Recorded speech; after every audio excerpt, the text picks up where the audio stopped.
자, 오늘은 웨스트민스터 소요리 문답 76번에서 78번까지 있습니다.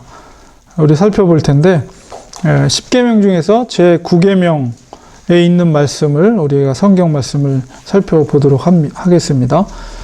76번 문답은 제 9계명이 무엇입니까? 정답은 제 9계명은 내 이웃을 해하려고 거짓 증거하지 말라 하신 것입니다. 출애굽기 20장 16절에 있는 말씀이죠. 이어지는 77번 문답은 그 9계명에서 명하는 것이 무엇인가?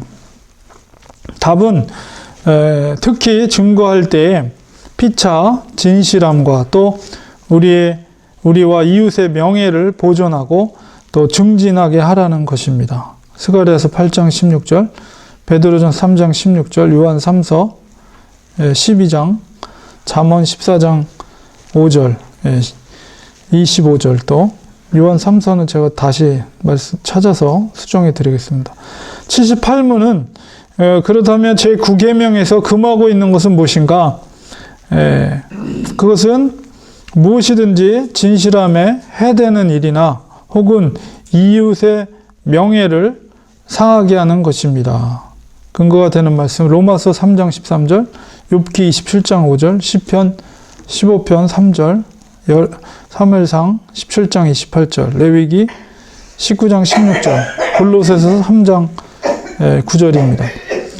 자, 이 제 9계명에 대한 것은 진리의 삶에 대한 말씀입니다. 그래서 상호간의 진리를 말하며 또 피차의 명예를 존중히 여기고 또 그 상대방의 명예를 보존하고 또 증진시키는 것을 말하고, 그 다음에 거짓말이나 상대방의 명예를 훼손하는 행위를 하지 말아야 될 것. 그 다음에 세 번째는 모든 거짓은 하나님께 속한 것이 아니기 때문에 우리는 반드시 그 거짓에 대해서 거부를 해야 합니다. 성경을 좀 더 읽어보면서 자세히 살펴보겠습니다. 거짓말은 본래 누구의 것이며 그 성품이 무엇입니까? 거짓은 원래 마귀의 것입니다. 항상 마귀는 이제 속이는 영이다, 이렇게 늘 말합니다. 그리고 욕심, 살인하여 진리가 없어 진리에 서지 못하고 거짓만 하는 존재가 마귀이고 그 성품입니다. 요한복음 8장 44절에 너희는 너희 아비 마귀에게서 났으니 너희 아비의 욕심을 너희도 행하고자 하느니라. 저는 처음부터 살인한 자요 진리가 그 속에 없으므로 진리에 서지 못하고 거짓을 말할 때마다 제 것으로 말하나니 이는 저가 거짓말장이요 거짓의 아비가 되었음이니라.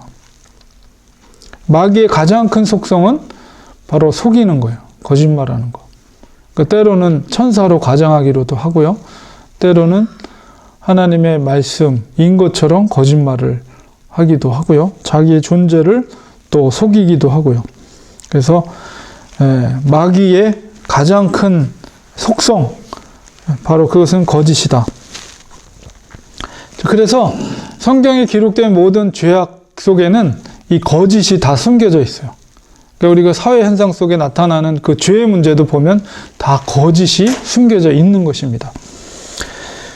두 번째로 아나니아와 삽비라가 성령을 속이려 했던 근본 요인이 무엇입니까?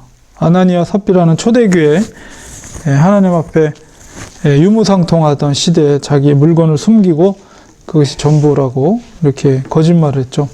거짓의 아비인 사단이 마음에 가득했기 때문입니다. 사도행전 5장 3절 4절에 베드로가 가로되 아나니아야 어찌하여 사단이 내 마음에 가득하여 내가 성령을 속이고 땅값 얼마를 감추었느냐. 땅이 그대로 있을 때에는 내 땅이 아니며 판 후에도 내가 임의로 할 수가 없더냐. 어찌하여 이 일을 내 마음에 두었느냐. 사람에게 거짓말한 것이 아니요 하나님께로다. 하나님께 그 유무상통했다는 것은 자기의 재산을 부유한 자나 가난한 자나 교회 앞에 다 이제 헌금을 내고 그것을 가난한 자에게 나눠줬는데, 그런 상황 속에서 이 아나니아 삽비라 부부가 소유의 전부를 하나님 앞에 드리지 않고 일부를 이제 숨기고 교회 앞에 내놓을 때 자기의 재산을 전부 내놨다, 이렇게 거짓말을 하게 되죠. 그것에 대해서 베드로가 바로 하나님께 너희가 거짓말한 것이다, 이제 그렇게 하고 이제 죽음을 맞게 되죠. 세 번째로 하나님이 하실 수 없는 두 가지는 무엇입니까? 질문이 조금 듣기에는 이상하지만 이제 하나님은 거룩한 존재이기 때문에 특별히 약속한 것에 대해 변하거나 위반하는 것 혹은 거짓말하는 것을 못하십니다. 히브리서 6장 17절 18절에 하나님은 약속을 기업으로 받는 자들에게 그 뜻이 변치 아니함을 충분히 나타내시려고 그 일에 맹세로 보증하셨다.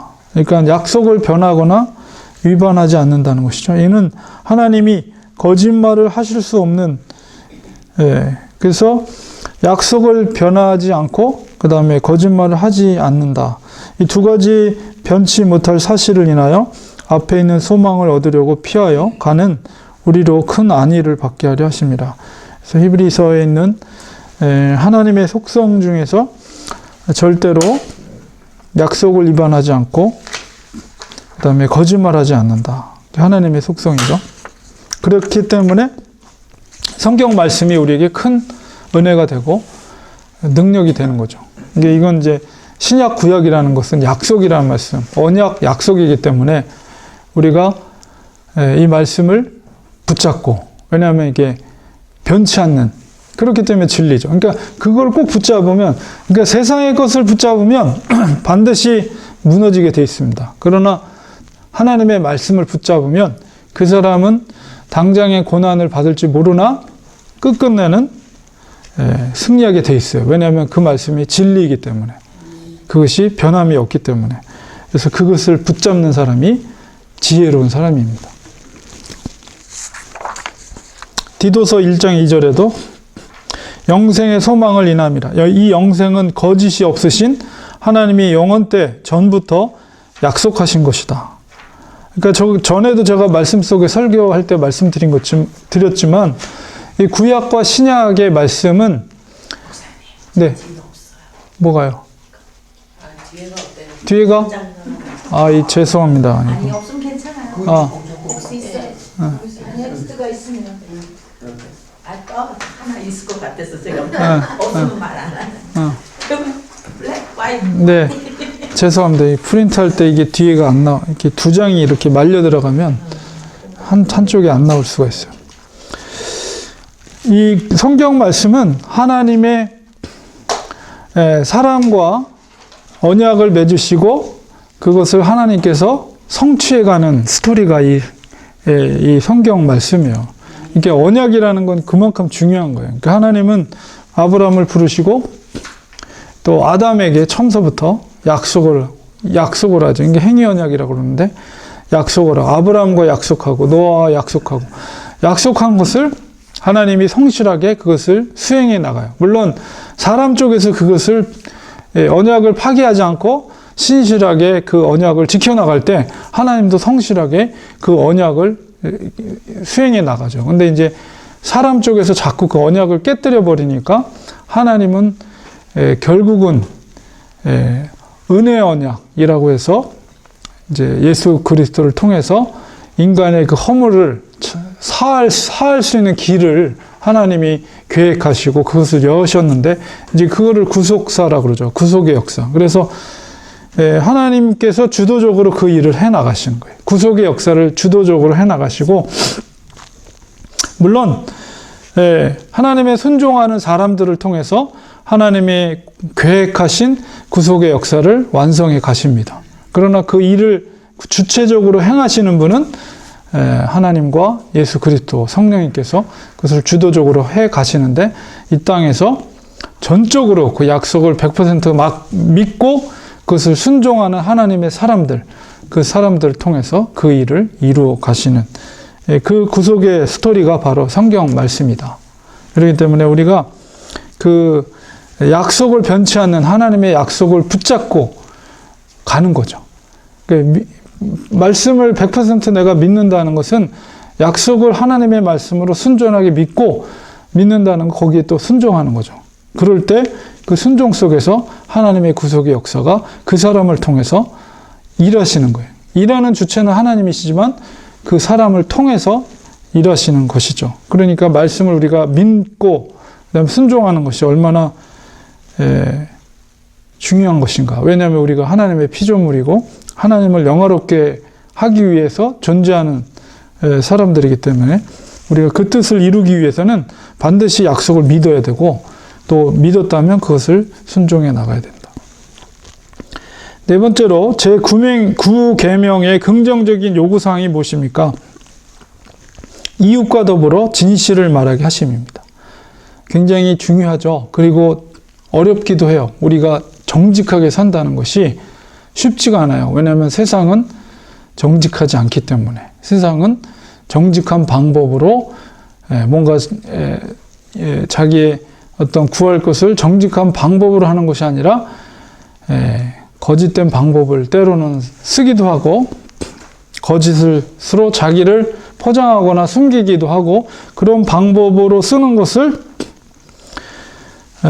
사람들은 오히려 미덕으로 생각을 하는 세상이기 때문에 그리스도인이 그런 세상 속에서 정직하게 산다는 것은 쉬운 것이 아니나 그러나 반드시 악은 악으로 이길 수 없습니다.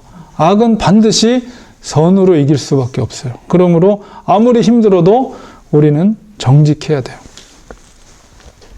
이웃과 더불어 진실을 말하게 하심으로 스가랴서 8장 16절 너희가 행할 일은 이러하니라 너희는 각기 이웃으로 더불어 진실을 말하며 너희 성문에서 진실하고 화평한 재판을 베풀라. 그리고 다섯 번째, 우리가 거짓을 버리고 이웃에게 진실해야 할 이유가 무엇입니까? 물론 이제 이 이웃은 형제 자매를 말하죠. 우리는 서로 한 몸이기 때문입니다.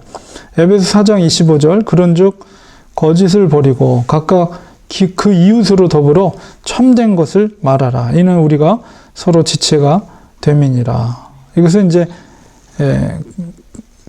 형제 자매라는 의미예요. 그래서 특별히 교회에서 정말 물론 교인들뿐만 아니라 사회생활 믿지 않는 세상 속에서도 우리는 정직하게 살아야 됩니다. 근데 오늘날에 보면 교인끼리 속이죠. 교인들이 교인을 잡아먹죠. 양가족을 벗겨먹어요. 심지어는 목회자들도 그런 사람들도 있고 또 성도들끼리 서로서로 속여서 자기의 유익을 구하는 사람들이 있어요. 그래서 상처를 받고 교회를 안 나가는 사람들이 얼마나 많은지 모릅니다. 우리가 지체의식을 갖는다면 사도 바울이 늘 말했던 교회는 그리스도의 몸이라는 그래서 각각의 지체라고 한다면 어떻게 서로에게 피해를 줄 수가 있어요. 그건 자멸하는 거죠. 여섯 번째, 우리가 그리스도에게까지 성숙해야 하려면 어떻게 해야 합니까? 오직 사랑 안에서 진리를 행해야 합니다. 에베소 4장 15절에 오직 사랑 안에서 참된 것을 하여 범사에 그에게까지 자랄지라. 그는 머리니 곧 그리스도라. 예수 그리스도의 장성한 분량까지 우리의 신앙이 자라나는 것인데요. 이것은 뭐 하루아침에 되는 건 아니고 우리가 죽을 때까지 계속 그것을 이루어가는 것. 그것을 이제 성화라고 그러죠. 우리는 계속해서 성화의 과정을 가는 것이고 그것을 우리가 구원의 완성을 위해서 간다라고 봐야 돼요. 우리가 존 버년의 철로 역정을 읽어보면 중간에 이제 이 크리스찬, 이 주인공이죠. 존 버년의 철로 역정은 여러분 꼭 한번 읽어보세요. 그 크리스찬이 이제 복음을 세속사회에서 살다가 복음을 접하게 되면서 이름이 바뀌게 되죠. 크리스찬으로. 원래는 크리스찬이 아니었어요. 근데 크리스찬으로 바뀌면서 이제 순례의 길을 떠나게 되죠. 그 진리의 길, 생명의 길로 길을 떠나는데 그 복음을 통해서 십자가의 언덕 속에서 그의 죄의 짐이 이제 떨어져 나가거든요. 근데 그 지점이 총 순례의 길 가운데 5분의 1 지점밖에 안 돼요. 거기서부터 진짜 길이, 험준한 길이 시작되는 거거든요. 그러니까 우리 믿음의 길이라는 것은 우리가 은혜 받고 성령의 어떤 체험을 받고 내가 거기서 구원을 이뤘다라고 생각은 하면 안 되고요. 계속 믿음의 여정은 끝까지 그 승리의 길까지, 표대까지 가는 길은 험준한 길이 많이 남아 있습니다.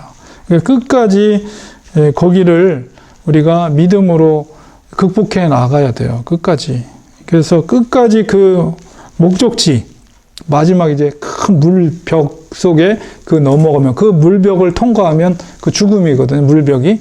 그 죽음을 두려움 가운데 있지만 그 죽음을 통과했을 때 드디어 이제 예수 그리스도께서 계신 천상의 세계, 그 예루살렘으로 이제 입성하게 되거든요. 그 마지막 그 죽음을 통과하기까지 우리는 계속해서 싸워 나가야 돼요.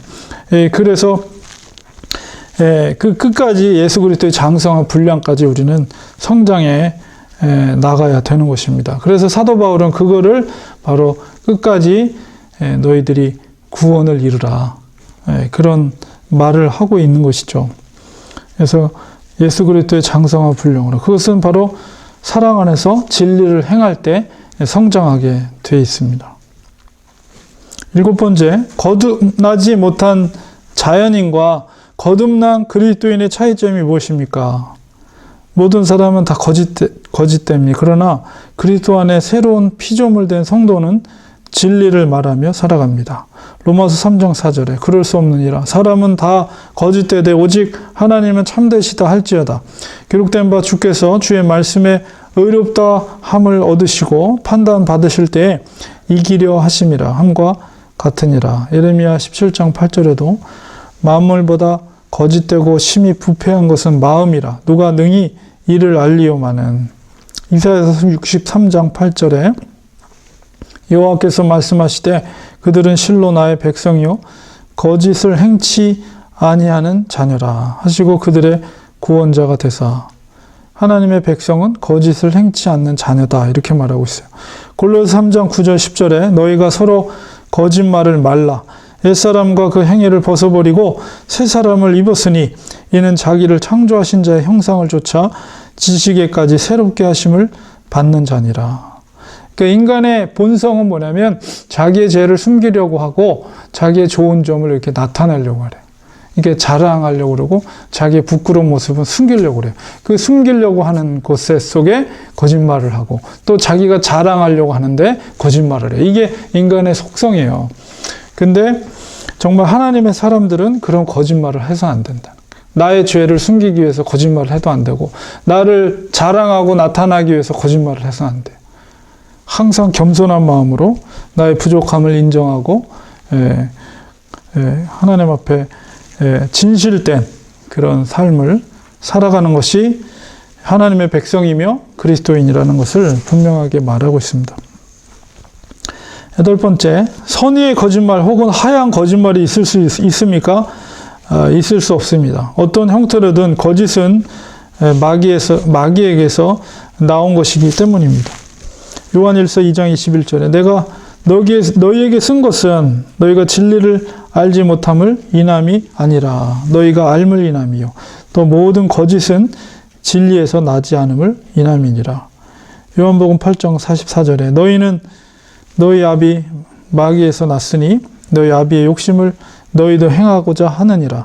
이제 그 종교 지도자들을 향해서 예수님께서 말씀하신 것 같아요. 저는 처음부터 살인한 자요 진리가 그 속에 없으므로 진리에 서지 못하고 거짓을 말할 때마다 제 것으로 말하나니 이는 저가 거짓말장이요 거짓의 아비가 되었습니다. 예수님께서도 분명한 마귀의 아주 가장 큰 속성, 거짓입니다. 거짓.